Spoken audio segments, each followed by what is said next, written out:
खान का पैगाम है, खान का ऑर्डर है, हम तैयार हैं। लेकिन क्यों खान को गिरफ्तार किया जाएगा? तो क्यों? खान का कसूर क्या है? ये बल्दिया फैक्ट्री के 350 लोग जो जला दिए गए, उनके मुजरिम कहाँ हैं? उनको अदालतें क्यों नहीं बुलाती? ये 14 मॉडल टाउन के लोगों को जो कत्ल किया गया है, उनको अदालत क्यों नहीं बुलाती? जो हमारे मुल्क को लूट के सारी दुनिया में जायदादें बनाने गई हैं, उनको अदालतें क्यों नहीं बुलाती?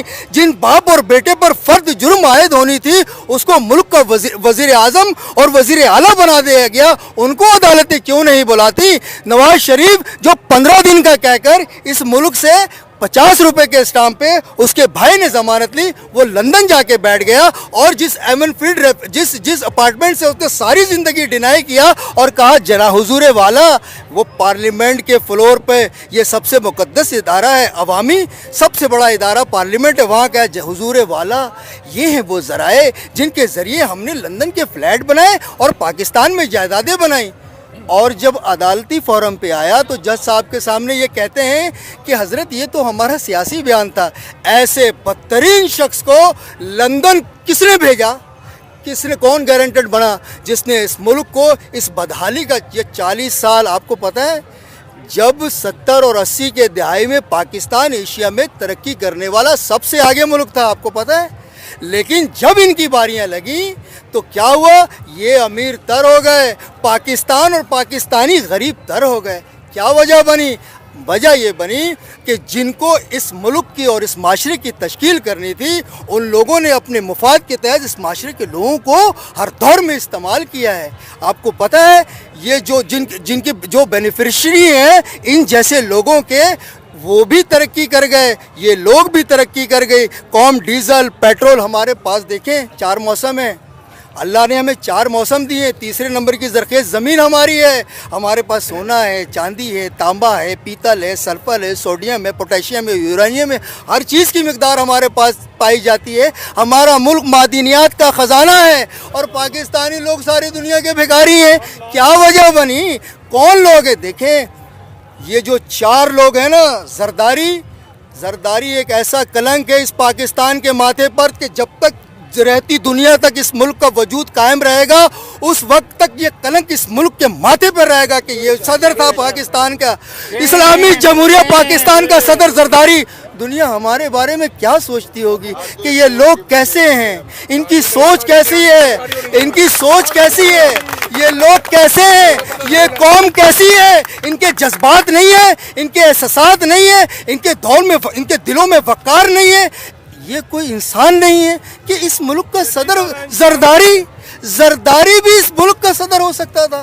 कितने शर्म की बात है। देखिए जो 2 कौमी ला इलाहा इल्लल्लाह के बिना पर जो मुल्क वजूद में आया था, उस मुल्क का सदर जरदारी। आप सोच के देखें क्या हालत हमारी बना दी। ये कायनात के अल्लाह, मूसा अलैहिस्सलाम ने पूछा अल्लाह आप नाराज़ कब होते हैं और आपकी नाराज़गी दुनिया पे जाहिर कैसे होती है? तो अल्लाह ने फरमाया कि ए मूसा, इक़्तिदार ना अहल, निकम्मे और बिल्कुल करप्ट तरीन लोगों के हाथ, बिन मौसम के बारिश और कंजूस और बखील लोगों के पास पैसा, जब ऐसा हो रहा हो तो समझ जाना कि तेरा रब दुनिया वालों से नाराज़ है। जब अल्लाह नाराज़ होता है तो नाअहल, बदतरीन, निकम्मे, घटिया और माशरे के माशरे के थर्ड क्लास लोग इज्जतों के मनसब पे बैठा दिए जाते हैं और इज्जतदार लोग मुफलिसी और तंगदस्ती की ज़िंदगी गुजारने पर मजबूर होते हैं। जब अल्लाह राज़ी होता है तो मौसम की बारिश होती है, इक़्तिदार के हज़रत उमर जैसा बादशाह होता है और दौलत सखियों के हाथ में होती है। वो उस अमानत समझकर वो गरीबों की दहलीज तक पहुंचाता है। आज हमारे मुल्क का सबसे बड़ा अलमिया क्या है कि हमारे ग्रास रूट लेवल पर बहुत टैलेंटेड लोग हैं, बहुत कुछ समझते हैं, बहुत कुछ जानते हैं, फैसला करने की सलाहियत रखते हैं, कायदाना सलाहियत रखते हैं। देखिए लीडर कौन होता है? लीडर कोई ज़मीनें वो सड़कें नहीं बनाता, सड़कें तो बल्दियाती इदारों का काम होता है बनाना। लीडर तो कौम बनाता है, कौम की सोच बनाता है, कौम का विजन बनाता है, फ्यूचर की प्लानिंग देता है और कौम को सारी दुनिया के सामने रोशनास कराता है और दिलाना तौर पर फैसले करता है और कौम को सारी दुनिया में इज्जतदार और बावकार बना के उठाता है। लीडर अपने मुल्क और कौम की तरक्की के लिए सोचता है, उसके एहसासात की तर्जुमानी करता है। और आपकी नजरों में अभी वो लीडर कौन है? इमरान खान। मैं आपको बताऊं कैसे, मैं 4 बातें आपको बताता हूं कैसे। श्रीलंका के लोग मुसलमानों को जलाते थे, श्रीलंका में लोग हम मुसलमानों को जलाते थे। इमरान खान ने राजा पक्षा से बात की कि भाई हमारे इस्लामी इक़दार के मुताबिक हमें दफनाया जाता, जलाया नहीं जाता। तुम हमारे लोगों को, ये 75 सालों में किसी में जुर्रत हुई श्रीलंका जैसे मुल्क से बात करने की? क्या कहा उन्होंने कि भाई तुमने कुछ जलाना नहीं है, दफनाना है। इजाज़त दी, आज अब वो दफनाते हैं, जलाते नहीं। जब मोहम्मद बिन सलमान पाकिस्तान आया, कोई माई का लाल देखे दर्द दिल रखने के, एहसासात रखने की बात होती है। इमरान खान ने कहा कि मैं आपसे एक इल्तिजा करता हूँ, हमारे लोग आपके जेलों में कैद हैं, वो बहुत गरीब हैं, वो बहुत महकूम हैं, वो बहुत मजबूरी के तहत सफ़र करते हैं और अपने बच्चों के पेट रोज़ी के लिए आपके मुल्कों में काम करने जाते हैं। हमारे कुछ लोग आपके जेलों में बंद हैं, आप उनको रिलीज़ कर दे, उनको रिहा कर दे। मोहम्मद बिन सलमान ने, ये वाहिद पाकिस्तान का लीडर इमरान खान था जिसको कहा कि मुझे आप सऊदी अरब में पाकिस्तान का सफ़ीर समझें और मैं उनको जेलों से रिलीज़ करूँगा। आप मुझे बताएं, जो अक़वाम मुत्तहिदा में खड़े होकर सारी दुनिया की ताकतों के सामने कहे कि ला इलाहा इल्लल्लाह, इसका मतलब समझती हैं क्या होता है?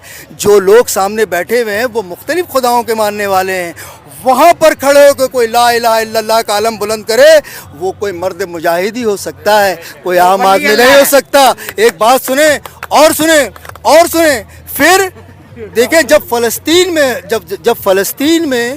फ़लस्तीन में इसराइल ने बमबारी की तो पहला पाकिस्तान का वज़ीर आज़म इमरान खान था जिसने भेजा शाह महमूद कुरैशी को अक़वाम मुत्तहिदा में और जाओ और कहो ये जंग बंदी कराए।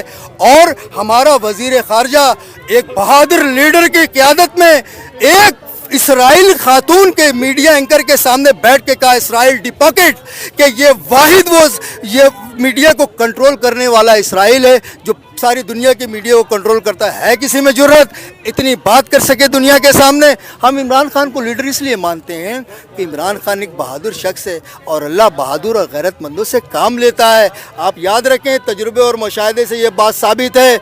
ये आप तारीख़ मुसलमानों की उठा के देख लें, जलालुद्दीन खारज़म से लेकर, सलाहुद्दीन अय्यूबी से लेकर, महमूद गजनवी से लेकर, टीपू सुल्तान से लेकर, उसने अपने कौम के एहसासात की तर्जुमानी की है, अल्लाह और रसूल की बात की है, इस्लाम को सरबुलंद करने के लिए जिद्दोजहद और मेहनत की है। इमरान खान जैसा शख्स जो सारी ज़िंदगी वेस्ट के माशरे में गुजारी हो, वो ला इलाहा इल्लल्लाह से बात शुरू करता है और इय्याका नअबुदु व इय्याका नस्तईन पे ख़त्म करता है। क्या वजह है?